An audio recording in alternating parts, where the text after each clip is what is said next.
சமீபத்தில நடிகர் ராமராஜன் அவர்கள் ஒரு பேட்டியில இந்த நடிகையை பார்த்து நான் மிகவுமே ஆச்சரியமடைந்துட்டேன். அடையாளமே தெரியல. மிகவுமே வருத்தப்பட்டேன் அவர்கள பார்த்து.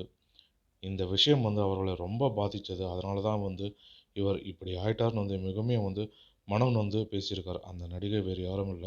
நடிகை கனகா தான். நடிகை கனகா அவர்கள் கடந்த 1989ஆம் ஆண்டு நடிகர் ராமராஜனோடு நடித்து வெளியான திரைப்படம் தான் கரகாட்டக்காரன். இந்த திரைப்படம் தொடர்ந்து 425 நாட்கள் திரையில ஓடி சாதனையும் படைத்தது. தமிழ் சினிமாவுல மிகவுமே மூத்த நடிகையாக வலம் வந்தவர் தான் தேவிகா. தேவிகா அவர்களுடைய மகள் தான் பிரபல நடிகை கனகா. இவர் சென்னையில 1973ஆம் ஆண்டு பிறந்தார். தற்போது இவர் தனிமையில வாழ்ந்துட்டும் வராரு. வெகு நாட்களாகவே இவரையே தனிமைப்படுத்திட்டு வாழ்ந்துட்டும் வராரு.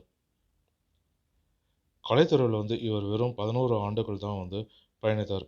இருந்தாலுமே ரசிகர்கள் மனதில சிம்மாசனம் போட்டு அமர்ந்தவர் தான் நடிகை கனகா. கரகாட்டக்காரன் படத்தில தனது நேர்த்தியான நடிப்பை வெளியிட்டிருப்பாரு நடிகை கனகா அவர்கள். இவர் சினிமாவுல உச்சத்தில இருந்தாரு. அதன் பிறகு 2002ஆம் ஆண்டு அவரது தாயார் தேவிகா மறைந்தார். அவர் மறைந்ததை அடுத்து நடிப்பதையே நிறுத்திட்டார். அதன் பிறகு அவர் எங்க இருக்கிறாரா இல்லையா அப்படின்ற கேள்வியுமே பலரது மத்தியிலும் எழுந்து வந்த நிலையில நடிகை கனகா தான் இருக்கேன் என்பதை பதிலும் அளித்தார். நடிகர் ராமராஜன் நீண்ட இடைவெளிக்கு பிறகு நடிப்பில் கவனம் செலுத்திட்டு வரும் நிலையில அவரிடம் ஒரு கேள்வியும் கேட்கப்பட்டது சமீபத்தில். அதாவது கனகா குறித்த கேள்வியும் கேட்கப்பட்டது. அதற்கு அவர் பதில் சொல்லும்பொழுது சமீபத்தில படப்பிடிப்பில பங்கேற்றுக் கொண்டிருந்த போது உங்கள பார்ப்பதற்கு கனகா வந்திருக்கார் அப்படின்னு சொன்னாங்க.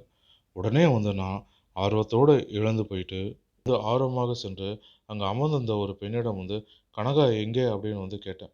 உடனே அந்த பெண் சிரித்துக்கொண்டு, "நான் தான் கனகா, அடையாளம் தெரியலையா?" அப்படின்னு கேட்டுள்ளார்.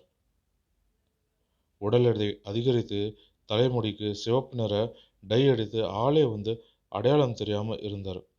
அதை பார்த்து அதிர்ச்சி அடைந்த ராமராஜ் எதையுமே பேச முடியலையாம். அவரது தாயோட மரணம் தான் அவரை இந்த அளவுக்கு அதிர்ச்சியில ஆழ்த்தியிருக்குன்னு அதிக பாதிப்பையும் ஏற்படுத்தியிருக்கு அப்படின்னு ராமராஜன் ஒரு பேட்டியில கனகாவை பற்றி பகிர்ந்து கொண்டிருந்தார். அது மட்டும் இல்லாம கனகாவினுடைய உதவியாளரே கனகாவை மிகவும் காதலித்தாகவும், அதற்கு கனகா மறுப்பு தெரிவித்ததாகவும், இதனை அடுத்து அவருடைய உதவியாளர் மறைந்தார். அந்த வேதனையும், அவருடைய தாயாருடைய இறப்பு வேதனை 2மே ஒன்றாக சேர்த்து அவரை மிகவும் வருத்தத்துக்குள்ளாக்கி, அவர் தனிமையில வெகு நாட்களாக ஒரு வீட்ல சென்னையில வாழ்ந்துட்டும் வராரு. அந்த வீடே பார்த்தீங்கன்னா காடு மாதிரி இருக்கும். அந்த அளவுக்கு முட்புதர்கள், செடிகள் எல்லாமே வளர்ந்து அந்த அளவுக்கு அந்த வீடுமே இருக்கும். வெகு நாட்களாக வெளிவராத தனிமைப்படுத்திக் கொண்டிருந்த கனகாவை குட்டி பத்மினி அவர்கள் தான் அவரை சந்திக்க முன்வந்தார். அவரை சந்திக்க அவரது வீட்ல நெடுநேரம் காத்திருந்த நிலையில, அவரை சந்திக்க மனமுகந்து கனகாவும் அவரும் சந்தித்தாங்க. அதன் பிறகு அருகில் இருக்க காஃபி ஷாப்புக்கு சென்று வெகு நேரமாக பேசிக் கொண்டிருந்தாங்க. அதன் பிறகு குட்டி பத்மினியும் செல்ஃபி, ஃபோட்டோலாம் எடுத்துட்டு 2 பேருமே கிளம்பிட்டாங்க. அதன் பிறகு குட்டி பத்மினியும் கனகாவிடம் என்ன பேசினாரு, எப்படி இருக்காரு அப்படின்னு பல செய்திகளை அவரோட ட்விட்டர் தளத்திலேயோ, வலைதளத்திலேயோ வெளியிடுவார் அப்படின்னு எதிர்பார்த்தாங்க. ஆனா வெறும் ஃபோட்டோவ மட்டும் போட்டுட்டு எந்த செய்தியுமே கூறல. அதை பற்றி எதுவுமே கூறல. தற்பொழுது அவர் திரையில ஜொலிக்கவும் ஆரம்பிக்குவார் அப்படின்னு நம்பலாம். தற்போது அவர் வெளியே பலரையும் சந்திக்கவும் ஆரம்பித்திருக்காரு. திரையிலேயுமே அவரை விரைவிலே காணலாம்னு அவரது ரசிகர்களும் ஆவலாக எதிர்பார்த்து காத்துக் கொண்டிருக்காங்க. மேலும் இது போன்ற தமிழ் சினிமா தொடர்பான சுவாரஸ்யமான தகவல்களுக்கு ஆர்என் தமிழ் சினி கலட்டா யூடியூப் சேனலை பார்க்கவும். நன்றி, வணக்கம்.